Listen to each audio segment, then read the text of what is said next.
The room was silent for just a second. Then suddenly everyone started laughing. Not the kind of laugh people give when something is funny. It was worse. It was the cruel kind. The kind that makes one person feel smaller with every second. The old man stood quietly near the entrance of the meeting room. His suit was old. His shoes were worn out. His hands looked rough, like someone who had worked his entire life.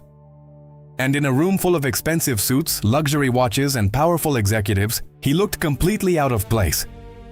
"Who even let this guy in here?" one of the men said, laughing. Another woman crossed her arms and looked at him from head to toe. "He must be lost. The cleaning staff entrance is downstairs." More laughter. The old man did not react. He simply looked around the room slowly, as if he was studying every face. At the center of the room sat Richard Coleman, the arrogant CEO of one of the biggest companies in the city. Young, rich, powerful, and completely convinced that he was better than everyone else. Richard leaned back in his chair and smiled. "Sir, this meeting is only for executives, investors, important people." The room laughed again. "But don't worry," Richard continued. "If you're here looking for a job, maybe we can find something for you in maintenance." Even louder laughter this time. The old man finally looked directly at Richard. And for a brief second, his expression changed. Not anger, not shame, disappointment. "I'm not here looking for a job," the old man said quietly. His voice was calm, strong, confident. That only made people laugh harder. "Oh, really?" Richard asked. "Then why are you here?" The old man looked at the long table, the giant windows, the company logo on the wall. Then he said something that made the room suddenly go silent. "I came because this company used to belong to me." Silence. For 1 second, nobody moved.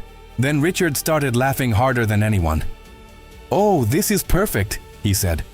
"The old man thinks he owns the company." The others joined him immediately. But while everyone was laughing, one man in the back of the room stopped smiling, because he recognized the old man. The man standing in the back of the room was named Daniel Harper. He had worked for the company for more than 30 years. Longer than almost anyone else in that building. When he first joined the company, Richard Coleman was still a child. Daniel had seen dozens of executives come and go. He had seen the company rise from almost nothing into a giant. And there was one face he would never forget. The face of the man standing near the door. His heart started beating faster. "No," Daniel whispered to himself. He stood up slowly, still staring at the old man. Richard noticed him immediately. "What is it, Daniel?" Richard asked, still smiling. "Don't tell me you believe this guy." Daniel didn't answer. He kept walking toward the old man. The room became quiet again. Every step Daniel took made the atmosphere heavier. When he finally stopped in front of the old man, his eyes were already full of emotion. "Mr. Whitmore," he said softly. The entire room froze. Richard looked confused. "What did you just call him?" Daniel turned slowly toward the others. "This is Edward Whitmore," he said. "The founder of this company." Silence. Nobody laughed now. Richard stared at the old man, then at Daniel, then back again. "No," he said. "That's impossible." But Daniel nodded. "I met him on my first day here. He built this company with his own hands." The old man remained calm. Richard forced a nervous smile. "You're telling me that this—" He looked at the old man's worn clothes and old shoes. "This man founded the company?" Edward looked directly at him. "Yes," he answered. Richard shook his head. "No, the founder disappeared years ago." "I didn't disappear," Edward said quietly. "I left." The room stayed silent. Nobody knew what to say. Richard looked around, hoping someone would laugh again. Nobody did. Then Edward slowly reached into the pocket of his old jacket. He pulled out a small, worn photograph and placed it on the table. It showed a much younger version of him, standing beside the first company building. And beside him was Richard's father. Richard picked up the photograph with trembling fingers. For a moment his face lost all color. It was his father, much younger, smiling, standing beside the old man. And behind them, in large letters, was the original name of the company. There was no doubt. The room remained silent. Then Richard slowly put the photo back on the table and forced a smile. A fake smile. "You know what?" he said, looking around the room. "This is actually impressive." Some people laughed nervously. Richard stood up and adjusted his expensive suit. "You found an old photo. Congratulations. But that doesn't prove anything." Edward said nothing. Richard walked around the table slowly, like a predator. "My father talked about the founder when I was a kid," he said. "He said he was brilliant, but weak." He stopped right in front of Edward. He said he walked away because he couldn't handle what it takes to run a real company. A few people in the room smiled again. Richard noticed it, and that gave him confidence. "So let me guess," he continued. "You disappeared for 20 years, lost everything, and now you came back hoping for money?" The room started laughing again, this time louder. One of the executives shook his head. "This is pathetic." Another woman looked at Edward with disgust. "Security should remove him." But Edward still did not move. He simply looked at Richard with the same calm expression. That only made Richard angrier. "You want to know the truth?" Richard said loudly. "You don't belong here." He pointed toward the door. "You belong outside, maybe on the street, maybe begging." Several people laughed immediately. One man even started clapping. Richard smiled proudly. He thought he had won. Then he leaned closer to Edward and whispered, "You should have stayed forgotten." Edward looked into his eyes for a few seconds. Then, very calmly, he answered, "I almost did." Richard frowned. "What does that mean?" Edward slowly looked around the room one more time. Then his eyes stopped on something hanging on the wall behind Richard. A large framed document, the company ownership agreement. And when Edward saw the signature at the bottom, his expression changed. Edward kept staring at the document on the wall. At first, nobody understood why. Richard turned around and looked at it too. It was the company ownership agreement, framed in gold and hanging behind the CEO's chair like a trophy. The document showed the official transfer of the company from Richard's father to Richard himself. Richard smiled again. "What's wrong?" he asked. "Seeing it finally makes you understand this company is mine?" But Edward did not answer immediately. He walked slowly toward the wall. The room watched in silence. Even the people who had laughed before now looked uncomfortable. Edward stopped in front of the document. Then he pointed at the signature. "No," he said quietly. "That is not your father's signature." The room froze. Richard laughed instantly. "You've got to be kidding." Edward did not move. "I signed contracts with your father for almost 15 years, he said. "I know exactly how he signed his name." Richard looked back at the document. For the first time, his confidence seemed to shake. "That's impossible." Daniel stepped closer and looked carefully. His face suddenly changed. "Oh my God," he whispered. The signature was different. Very different. Richard grabbed the frame from the wall and stared at it. His breathing became faster. "No," he said. "No, no, no." Edward turned toward him. "Your father would always write the letter C with a small curve at the end," he said calmly. "This one doesn't have it." Nobody in the room said a word. Then the woman sitting beside Richard slowly stood up. Her name was Laura. She was the company's chief legal officer, and she looked terrified. Richard noticed immediately. "Laura," he asked, "why are you looking at me like that?" Laura swallowed hard, because she knew something nobody else in the room knew. She had seen that signature before. And it had not come from Richard's father. It had come from Richard himself. Richard looked at Laura. At first he tried to keep smiling, but his smile no longer looked confident. It looked nervous. "Say something," he said. Laura did not answer. Her hands were shaking. The entire room turned toward her. She had worked beside Richard for years. She knew every contract, every document, every legal detail inside that company. And now, for the first time, she looked afraid of him. "Laura," Richard repeated, louder this time. "Tell them this is ridiculous." Laura slowly looked down at the document in Richard's hands. Then she closed her eyes for a second. "When your father died," she began quietly, "you brought me this agreement and told me he had already signed it." Richard's face changed instantly. "Be careful," he said through his teeth. But Laura kept speaking. You said he signed it the night before he died.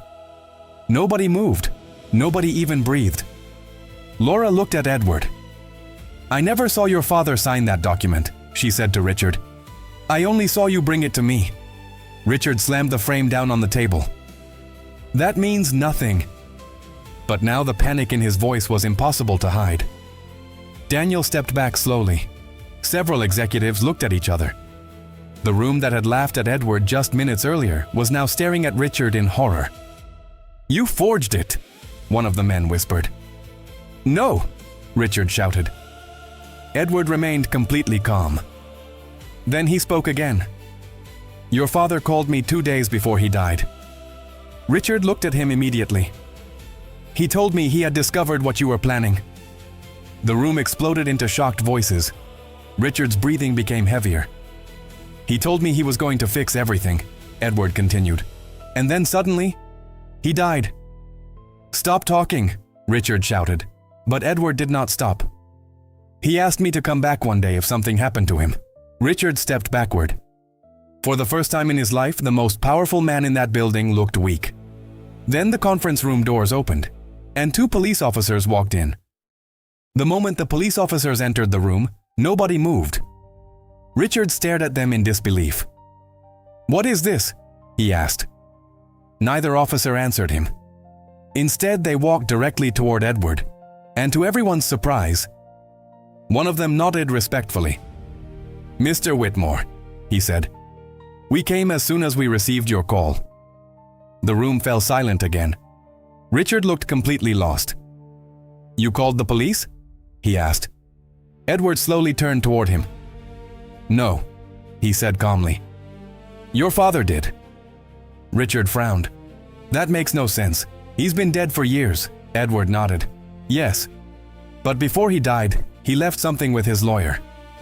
One of the officers placed a sealed envelope on the table. The name written on the front made Richard's face go pale. To be opened only. If Edward Whitmore returns. Nobody spoke. Laura looked at the envelope like she had seen a ghost. Daniel covered his mouth with his hand. Edward picked up the envelope and opened it slowly.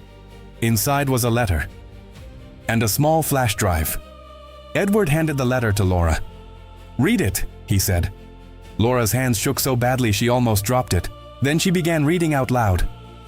If you are hearing this, it means I was right. The room became completely silent. I believe my son, Richard Coleman, has forged the transfer agreement and stolen control of this company. Richard stepped backward immediately. No!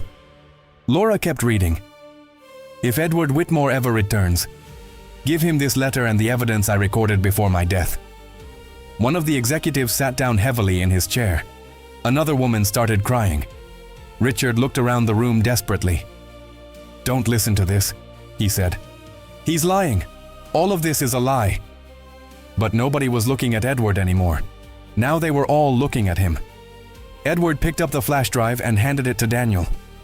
There's a laptop in this room, he said calmly. Daniel nodded and connected the flash drive to the screen at the front of the conference room. For a second, nothing happened. Then a video appeared. The room froze. It was Richard's father. Older, tired, sitting alone in his office. He looked directly into the camera. My name is William Coleman, he said. And if anyone is watching this, it means something terrible has happened. Richard stared at the screen in horror. Turn it off, he whispered. Nobody moved. William continued speaking. My son Richard has changed. He wants power more than anything, and I believe he is willing to destroy this company to get it. Richard shook his head. No. William took a deep breath. If I die unexpectedly, you need to know the truth. The company never belonged to me. The room became even more silent. It belongs to Edward Whitmore. Everyone looked at Edward. William continued. He founded this company. I was only the man who helped him build it. Daniel lowered his head. Several people in the room looked ashamed. But the video was not over. There is one more thing, William said. Richard looked terrified because he already knew what was coming. Edward is not only the founder of this company, William looked directly into the camera. "He is also the man who saved my life when we were young. Everything I had, I owed to him." Tears filled Daniel's eyes. The people who had laughed at Edward now could not even look at him. The old man who had entered the room wearing an old suit and worn shoes was not just the founder, he was the reason the company even existed. The video ended. Nobody spoke. The same room that had been full of laughter now felt completely frozen. Richard stood in the middle of the room, breathing heavily, unable to say a single word. One by one, the executives who had mocked Edward lowered their heads. The woman who had told him to use the cleaning staff entrance wiped tears from her face. "I'm so sorry," she whispered. The man who had laughed the loudest took a step forward. "Mr. Whitmore, we didn't know." Edward looked at him calmly. "No," he said. "You didn't care." The words hit the room harder than a scream. Nobody had an answer, because he was right. They had judged him the moment they saw his clothes, his age, and the way he looked. Richard finally tried to speak. "Edward, please." But Edward turned toward him slowly. For the first time, Richard looked small. The powerful CEO who had spent years humiliating others now looked terrified. "I was wrong," Richard said. "I made a mistake." Edward stared at him in silence. Then he took one slow step closer. "A mistake?" he said quietly. Richard nodded desperately. "Yes, please. We can fix this." Edward looked around the room, at the expensive suits, at the people who had laughed, at the company he had built with his own hands. Then he looked back at Richard. "You humiliated people because you thought power made you untouchable," Edward said. Richard lowered his head. "But real power," Edward continued, "is how you treat people when you think they have nothing to offer you." Richard's eyes filled with tears. "Please don't take everything away from me." Edward remained silent for a few seconds. Then he gave an answer that nobody expected. Edward looked at Richard for a long moment. The entire room waited for him to speak. They expected anger. They expected revenge. They expected him to destroy Richard in front of everyone. But Edward did none of those things. Instead, he slowly picked up the company ownership agreement from the table. Then he tore it in half. The room gasped. Richard looked up in shock. "What are you doing?" Edward placed the torn pieces on the table. "This document was built on lies," he said. "It means nothing." Then he turned toward the police officers. "I'm not here to send anyone to prison today." Richard could hardly believe what he was hearing. "You're letting me go?" Edward looked directly into his eyes. "No," he said calmly. "I'm giving you something harder." The room was completely silent. "I'm giving you the chance to live with what you became." Richard looked away. Edward stepped toward the front of the room. When he spoke again, his voice was stronger than before. This company was never supposed to be about power. He looked at every person in the room. It was built to help people, to give jobs to families, to create something bigger than ourselves. Nobody moved. "Today, every one of you showed me what this company has become." Several people started crying. The woman who had insulted him sat down and covered her face. Then Edward did something nobody expected. He turned to Daniel. "Daniel," he said, "for 30 years, you stayed loyal. You remembered who we were." Daniel looked stunned. Edward smiled for the first time. "You should be the next CEO." The room exploded in shock. Daniel stepped back immediately. "Me?" Edward nodded. "Yes, because you never forgot how to treat people." Then Edward looked one last time at Richard. "And maybe," he said quietly, "one day you will learn that too." No one in that room would ever forget what happened that day. By the next morning, Richard Coleman was no longer the CEO.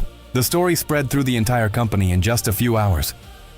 Employees who had spent years being ignored, insulted, and treated like they did not matter finally understood something. The problem had never been them. It had always been him. Daniel became the new CEO exactly 1 week later, and the first thing he did was remove the giant gold frame from the wall. Then he replaced it with something else. A simple photograph. The old picture of Edward Whitmore and William Coleman standing together beside the first company building. Under the photo, Daniel placed a small sentence. Never judge a person by what they wear. Judge them by what they carry inside. People stopped every day to read it. And every time they did, they remembered. They remembered the old man with the worn shoes. The man they had laughed at. The man they had called weak. The man they had tried to throw out. The man who had built everything. Edward never returned to the company after that day. Nobody knew exactly where he went. Some people said he moved to a small town far away. Others said he simply wanted peace. But before leaving, he sent one final letter to Daniel. Inside the letter was a single sentence. The moment people stop seeing value in the quiet ones is the moment they lose everything. And from that day on, nobody in that company ever laughed at the wrong person again.